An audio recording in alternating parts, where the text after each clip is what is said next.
शायद आप भी वही फेस कर रहे होगे जो मैंने फेस करा था अपने नीट देने से 1 महीने पहले। मैं भी आप लोगों की तरह पूरे पूरे दिन भर पढ़ रहा था, पर कुछ याद नहीं रह रहा था। जितना पढ़ रहा था उतना भूलता जा रहा था। बिल्कुल फ्रस्ट्रेटेड सा हो गया था। मैं अपने साथ वालों को देखता था कि यार इनका कितना बढ़िया चल रहा है, कितना अच्छा स्कोर कर रहे हैं, और ऐसे कितने सारे बच्चे होंगे इंडिया में जो मेरे से अच्छा स्कोर कर रहे होंगे। और उस साल सिर्फ मैं ये सोचता रह गया कि मेरा सिलेक्शन होगा या नहीं। Hi everyone, myself Akshit Tyagi. I am MBBS third year student in LLRM medical college. I secure rank of 3056 in NEET 2022। और मैंने जो आपको ये चीज़ बताई है ये मैं 2021 की एक्सपीरियंस की है, जिस साल मेरा सिलेक्शन नहीं हुआ, जबकि मेरी तैयारी बहुत अच्छी थी। तो इस वीडियो के अंदर मैं आपको बताना चाहूंगा क्या गलतियां मैंने करी थी 2021 के अंदर, जो आप लोगों को बिल्कुल नहीं करनी है, जिससे आपका सिलेक्शन रुक जाए। और मैं सब चीजें वो भी बताऊंगा जो 2022 में मैंने एक्स्ट्रा करी थी, जिससे मेरा सिलेक्शन सिक्योर हो पाया था। तो मैं आप लोगों को वो चीजें बता देता हूँ जिनकी वजह से मेरा 2021 के अंदर सिलेक्शन रुक गया था। कंपैरिजन करना, आप लोग अपनी प्रोग्रेस में देख के दूसरों की प्रोग्रेस देख रहे हो, जो कि बहुत ही गलत चीज़ है। ये चीज़ मैंने करी थी। मुझे आज भी याद है जब मेरा पहली बार 600 प्लस स्कोर हुआ था मॉक टेस्ट के अंदर, तो उसी मॉक टेस्ट में मेरे दोस्तों को 700 प्लस स्कोर हुआ था। ये ना खुश होके कि भाई मैंने कितनी प्रोग्रेस कर ली, मैं इस चीज़ से दुखी हो रहा था कि यार इनका तो सही हो गया, इन्होंने 700 स्कोर कर दिया, इनका सिलेक्शन तो पक्का हो गया, और मेरा क्या होगा। तो ये चीज़ आपको बिल्कुल भी नहीं करनी है, कंपैरिजन नहीं करना। आपकी प्रोग्रेस आपकी है, और this is not a NEET score. NEET में पिक्चर बहुत चेंज हो जाती है। पहली सोच लेना पेपर कैसे बन के आने वाला है नीट का। ये चीज़ बिल्कुल मत करना, क्योंकि मैंने उस टाइम पे खाली आकाश के मॉक टेस्ट लगाए थे काफ़ी सारे, 30-35 मॉक टेस्ट में लगा लिए थे, बट मैंने खाली आकाश के लगाए थे। तो आप एक ही कोचिंग जब मॉक टेस्ट लगाते रहते हो ना, उनका एक पैटर्न होता है जो आपको याद हो जाता है। आप वो सोच जाते हो कि यार यही पैटर्न नीट में रिपीट होगा, जो मेरे साथ नहीं हुआ था। नीट में थोड़ा अलग पैटर्न हो गया था। आकाश वाले फिजिक्स बहुत आसान बना रहे थे उस टाइम पे, बट जब नीट की 2021 की फिजिक्स आई थी वो बहुत ही मुश्किल थी। तो मैंने ही सोच के गया था कि यार फिजिक्स आराम से कर लूंगा 40 मिनट्स के अंदर, जो उस टाइम का पैटर्न चल रहा था। बट जो वहाँ नीट की physics I that was totally different.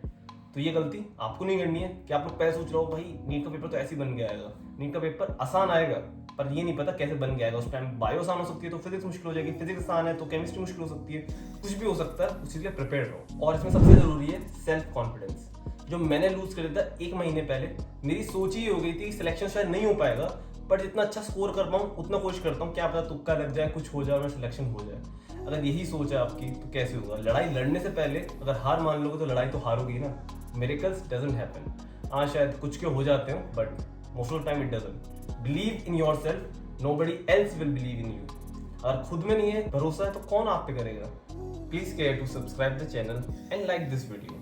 और इसी के साथ बात करते हैं कुछ छोटे मगर इंपॉर्टेंट पॉइंट्स की, जो मैंने खुद फॉलो करे थे अपने सिलेक्शन से पहले। Starting new topics. ऐसा कोई बच्चा नहीं होता जिसे सब आता हो, पर जिन लोगों का सिलेक्शन हुआ है नीट में, उन्होंने जितना पढ़ रखा होता है उन्हें वो बिल्कुल अच्छी तरह आता है। तो आपने अभी तक जितनी अपनी तैयारी कर ली है, आप उतना रिटेन करके अगर नीट में चले जाएं, then you can achieve your maximum score. Calm yourself by any means. Anxiety stress लेके आप सिर्फ अपनी चीजें खराब करने वाले हैं। इससे अच्छा उस एनर्जी को अपनी प्रोडक्टिविटी में लगाओ, ना कि टाइम वेस्ट करने में। जिसके साथ मैं ऐड करना चाहूंगा, मैं खुद अपने आप का एग्जॉशन दूर करने के लिए रात में एनीमे देखता था सोने से पहले 1 घंटे लगभग। तो आपको जो चीज़ सही लगती हो आप वो कर सकते हैं। अगर आपके बॉयफ्रेंड या गर्लफ्रेंड है तो आप उनसे बात करके अपना एग्जॉशन दूर कर सकते हैं, या आप घूमने जा सकते हैं, दोस्तों से बात कर सकते हैं, घर वालों से बात कर सकते हैं। whatever which make you feel less tired in whole day, try that। और इसी के साथ मैं नेक्स्ट पॉइंट जोड़ना चाहूंगा, इग्नोरिंग योर स्लीप। अगर आप टाइम से सो नहीं रहे हो, ऐसे कैसे काम चलेगा। आप नीट में जाके अपना 110% क्या अपना 80-90% भी परफॉर्म नहीं करके आ पाओगे अगर आप टाइमली सो नहीं रहे हो। मुझे याद है कि नीट से 10 दिन पहले मेरे साथ ऐसा हो रहा था कि मैं सो ही नहीं पा रहा था। I was trying so hard, रात को 3-4 घंटे लग जा रहे थे, मैं सो ही नहीं पा रहा था। ऐसे 2 दिन चला, ना तो मैं ढंग से उस टाइम कुछ पढ़ पाया, ना मैं कुछ ढंग से रिटेन रख पा रहा था, और बिल्कुल पागल सा होता जा रहा था। तो मैंने सिंपली एक चीज़ करी, अगले दिन मैंने कोई पढ़ाई नहीं करी, बढ़िया अपने लिए स्वीट्स ऑर्डर करी, चॉकलेट मंगवाई, और आराम से बैठ के मैंने पूरे दिन भर एक सीज़न खत्म करा एनीमे का। और इससे क्या फ़ायदा हुआ, आई वॉज सो रिलैक्स, सो काम, कि मैंने सोच लिया था अब जो होगा नीट देने के बाद होगा, और मैं अब आराम से अपना पढ़ाई करूँगा, रिवीजन करूँगा, मुझे किसी चीज़ से मतलब ही नहीं है।